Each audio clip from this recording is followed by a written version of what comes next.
আসসালামু আলাইকুম ওয়া রাহমাতুল্লাহি ওয়া বারাকাতুহু। আমি এখন অবস্থান করছি মালয়েশিয়ার ক্যামেরন হাইল্যান্ডে। তার মধ্যে অনেকগুলো টুরিস্ট স্পট রয়েছে। তার মধ্যে থেকে একটি হচ্ছে ক্যামেরন ভ্যালি টি।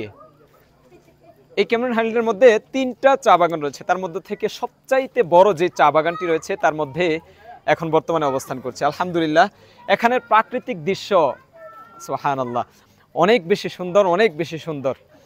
যেমন আমার পিছনে আপনারা দেখতে পাচ্ছেন যে এক টুকরো, এক খণ্ড মেঘের টুকরা, এবং ওই পাশেও মেঘের টুকরা দেখা যাচ্ছে, ওই পাশেও মেঘের টুকরা দেখা যাচ্ছে।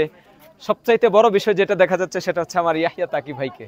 আমার ইয়াহিয়া তাকি ভাই আপনি এখানে আছে আলহামদুলিল্লাহ, তিনি এসেছেন, আমরা দুজনে একসাথে এসেছি।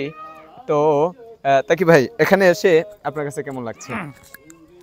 আলহামদুলিল্লাহ, আসলে মালয়েশিয়াতে এটা আমাদের প্রথম সফর। তো প্রথম সফর হিসাবে বলতে গেলে সত্য অনেস্টলি রিভিউ হচ্ছে।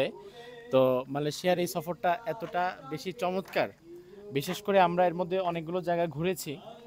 আজকে বিশেষ করে আমরা যেখানে এসেছি এটা হচ্ছে ক্যামেরন হাইল্যান্ড। এই ক্যামেরন হাইল্যান্ড হচ্ছে মালয়েশিয়ার যতগুলো বিউটিফুল প্লেস আছে এর মধ্যে অন্যতম একটি।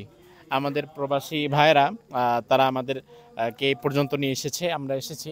তো এখানে আসলে আপনি বাংলাদেশের ওই হিল প্রজেক্টগুলোতে যেই ফিলটা পাবেন, সিলেটের ভিউটাও না। তার কারণ সিলেটে চা বাগান আছে বাট মেঘ নাই।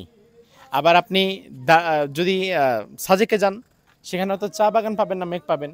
তো যার ফলে এটা হচ্ছে টোটাল সিলেট, জাফলং, এরপরে আপনার সাজেক, দার্জিলিং, এই সবগুলোকে যদি ম্যাশ করা হয়, একটা গ্লাসে গুলানো হয়, ওই গুলানোর পরে শরবত যেটা হবে, এটাই হচ্ছে আপনার ক্যামেরন ভ্যালি। আমার ভাই অনেক সুন্দর বলতে পারে মাশাআল্লাহ। আসলে এটা বলে শেষ করা যাবে না। আল্লাহ সুবহানাহু ওয়া তাআলার সৃষ্টি এত সুন্দর। আল্লাহ রাব্বুল আলামিন আমাদেরকে প্রত্যেককে আল্লাহর সৃষ্টি দেখে আল্লাহকে চিনার, বুঝার, জানার তৌফিক দিক। আমিন। আসসালামু আলাইকুম ওয়া রাহমাতুল্লাহি ওয়া বারাকাতুহু।